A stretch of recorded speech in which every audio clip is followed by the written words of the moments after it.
सरकारी पैसे पे एक ही धर्म का अधिकार है, दूसरे धर्म के धार्मिक आयोजनों पे अभी कुंभ में 7,500 करोड़ रुपए खर्च किया आपने। आप रविदास जयंती पे कितना खर्च करेंगे? आप 14 अप्रैल को डॉक्टर बाबा साहब अम्बेडकर जिनकी जय जयकार होती है उन पे कितना खर्च करेंगे? और उनके विचारों को आगे बढ़ाने के लिए आप क्या सहयोग करेंगे? ये सवाल बहुत बड़ा है। और अंत में सर, चंद्रशेखर जी। धन्यवाद सभापति जी। राष्ट्रपति जी के अभिभाषण पे मुझे आपने मेरी बात रखने का मौका दिया। मैं जातिगत जनगणना से शुरुआत करूंगा जिसकी देश को जरूरत है, क्योंकि जनगणना होगी तो आंकड़े आएंगे तो जो बजट दिया जा रहा है वो सही तरह से लोगों तक पहुंच पाएगा, उस बजट का लोगों को फायदा होगा।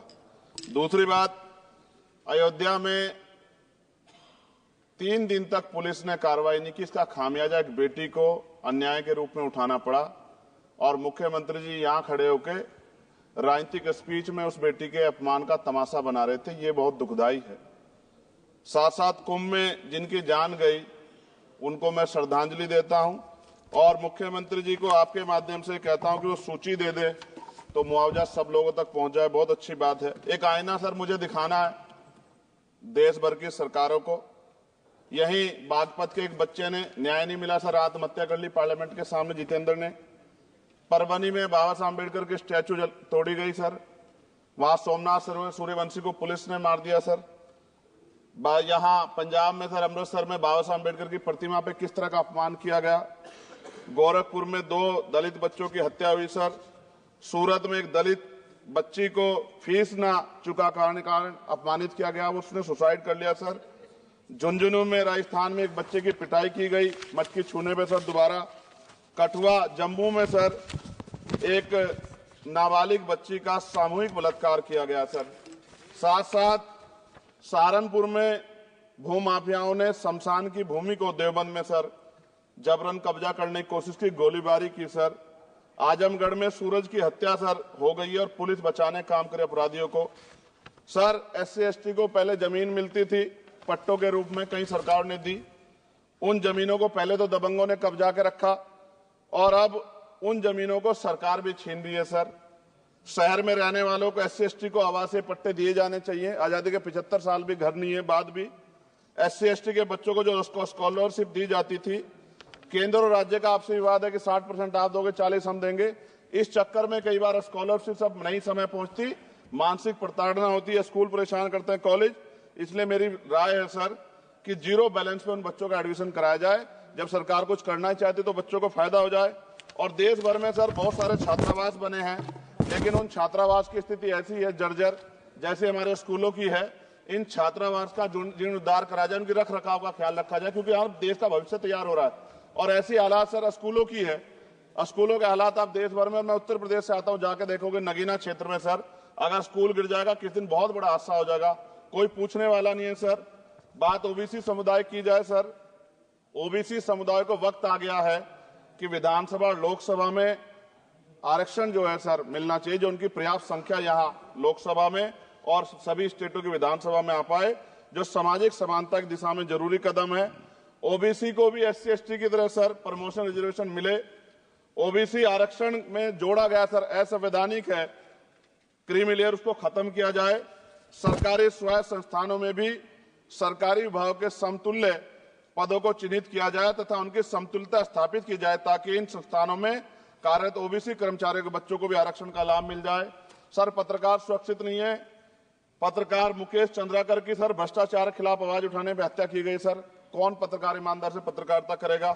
किसानों को MSP की कोई लीगल गारंटी नहीं। एक बड़े किसान है दल्लेवाल जी, 69 दिन से सर जीवन और मौत के बीच आमरण अनशन पे है कि अब तक किसी दिन उनकी जान चल जाए। सरकार को संज्ञान लेना चाहिए।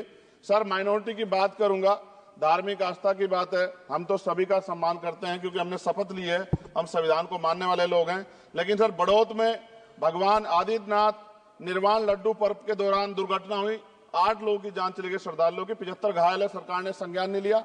अयोध्या की तरह उनको मुआवजा दे देते तो उनके मन में भी जो माइनॉरिटी है पीड़ा जो है वो खत्म हो जाती। न्यायालय द्वारा पारित आदेश के बावजूद जैन समाज को जैन महातीर्थ गिरनार जूनागढ़ गुजरात पे पूजा करने रोका जाए, जो उनके मौलिक अधिकार का उल्लंघन है। सर, बरेली में सार्वजनिक रूप से हजरत पैगंबर मोहम्मद साहब के खिलाफ सार्वजनिक अपमानित गाने चलाए गए। क्या सर मुसलमानों की धार्मिक आस्था का सम्मान नहीं होना चाहिए? उनका भी तो आजादी में योगदान है। और इनको अपराधियों किसका संरक्षण की खुलेआम इतने इस तरह गाने बजा के अपमानित कर रहे हैं। संभल की हिंसा में सर 74 लोगों की गिरफ्तारी हुई है और वहां के मुस्लिम डर के साए में है। सरकार बेगुनाहों की गिरफ्तारी बंद करे। महाराष्ट्र में सर चंद्रपुर जिला पड़ता है, मैं अभी गया था, तालुका चिमूर में ताडोबा फॉरेस्ट में संगरामगिरी पहाड़ पर बौद्ध स्थल है सर, बहुत पुराना। वहां बौद्ध भिक्षु को सरकार बिजली नहीं देती, रास्ता नहीं देती और इतनी बुरी हालात में उनकी धार्मिक आस्था क्या है सर? तथागत बुद्ध की ज्ञान स्थली होने के कारण बोध गया में बौद्ध धर्म के अनुयायियों के लिए जो बहुत महत्वपूर्ण स्थल है सर, इस स्थल पर अवैध कब्जा हटवाकर बौद्ध धर्म के अनुयायियों को सौंपा जाए। उनमें बड़ी चिंता, देश विदेश से लोग आते हैं, तो यहाँ हमारे देश की छवि भी खराब हो रही है। और अभी 12 फरवरी को सदगुरु रविदास जी महाराज की जयंती है और 14 अप्रैल को बाबा साहब अम्बेडकर की, 11 अप्रैल को राष्ट्रपिता ज्योतिबा फुले। इनको मानने वाले लोग नए कार्यक्रम करना चाहते हैं। अभी जिस विचार की सरकार है सर, वो तो कोई कार्यक्रम कर लें, लेकिन अगर ये कार्यक्रम करना चाहते हैं तो इनको कोई छूट नहीं है और नई परमिशन नहीं मिल रही। खत्म करूंगा सर, अंत में थोड़ा सा और रह गया सर, इसको खत्म करूंगा। लेकिन सर मैं जानना चाहता हूं, क्या सरकारी पैसे पे एक ही धर्म का अधिकार है?